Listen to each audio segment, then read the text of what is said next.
She's a professor of economics at Sciences Po, the managing editor of economic policy, and the chair of EEA's Standing Committee on Women in Economics.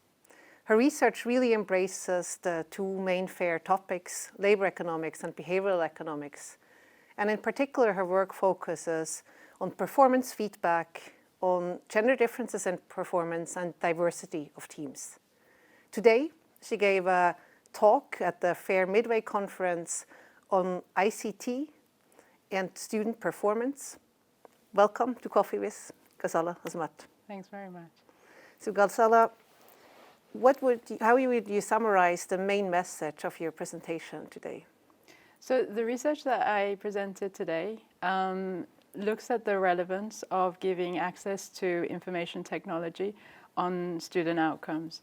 It's actually part of a broader project that I have in trying to understand educational constraints, how it affects educational planning, and also the links to social background. So more specifically, the paper that I presented looks at the effect of giving laptops to adolescent students when they're in school.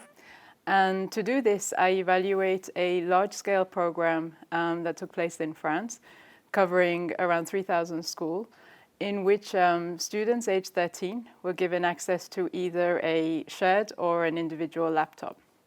And what I do is I take advantage of the fact that some students were randomly assigned into the treatment at a given point in time and some were not.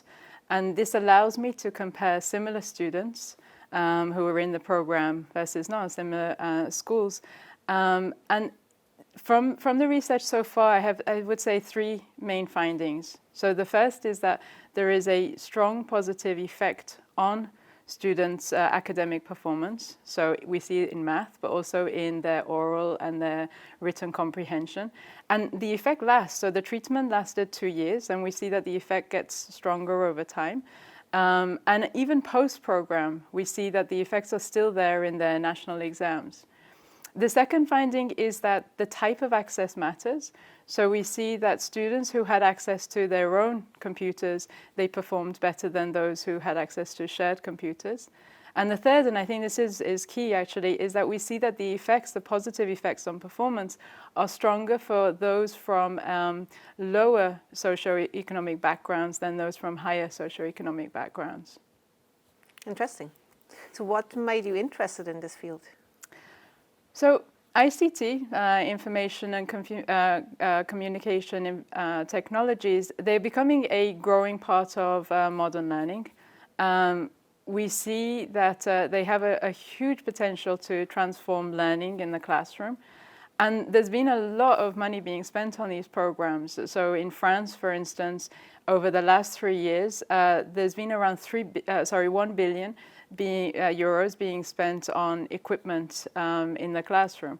And so these are expensive programs, and it's important to understand what works. And for example, we want to know, for instance, whether it's important to target specific groups or to give everybody access.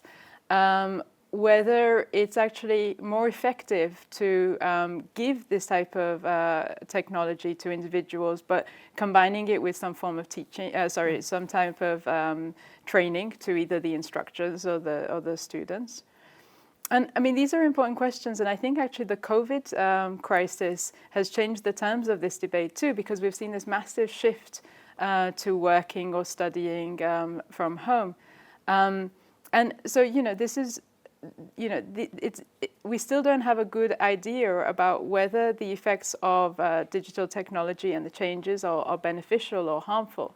On the one hand, we can say that they're beneficial from the point of view of giving more information, giving sort of enhancing modern skills. But on the other hand, I mean, they could be a form of distraction.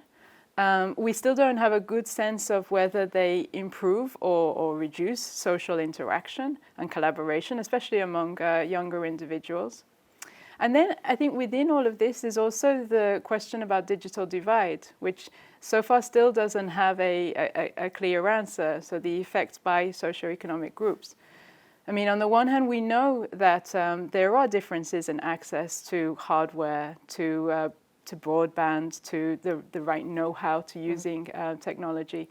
But on the other hand, I mean, the internet is a great equalizer, and it gives access to information in a way that we've never seen before. So it's important to think about how this is affecting inequality, and so these are some of the reasons why I'm very interested in this topic. Great. So what do you think are the main knowledge gaps in this literature for now? Well, there's been a growing interest in looking at ICT and student learning. I think that the results are still quite ambiguous. Studies are often done at a small scale. They tend to be quite context specific. And I think here what I'm able to contribute are, well, firstly, given the type of policy, the scale, the time frame of being able to look at this over some years, it kind of allows me to look at both, or get to sort of the internal and the external validity of the effect of giving access to digital tools on student learning and student outcomes. The other is that I'm able to look at several margins, and what I mean by that is that I can look at the effects on students, but also eventually I'll be able to look at the sort of the institutional structures around them. So, for instance, the role of teachers, the school directors, and I think this is going to be important to see how it affects things like how these programs are targeted, the mechanisms.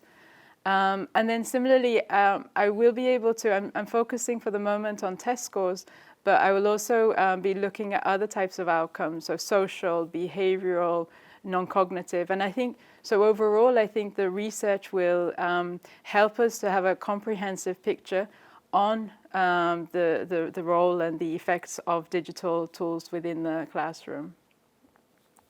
Very cool.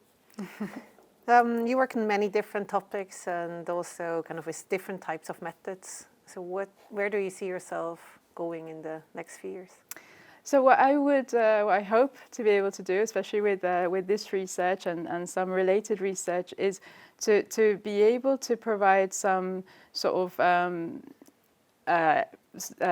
results, some type of research which gives us a sense of the types of constraints that individuals are facing, how they can be targeted, so that students can better optimize on their educational planning, and then by extension their educational outcomes as well. I think, in a sense, a lot of the research that I do is also policy relevant, and I hope that the research here will also help guide policy. And then, I mean, one place where I would also like to continue working is in public policy experimentation. I mean, I think that having this level of the scale and this level of ambition in terms of the project and the time frame, it's something that is actually still relatively rare in Europe. I mean, we see some of this in the US, but we don't see it much in Europe. And I think this is an area where I would like to carry on growing in the next years as well. I'm looking forward to seeing that. Thanks. Thanks a lot. Thank you.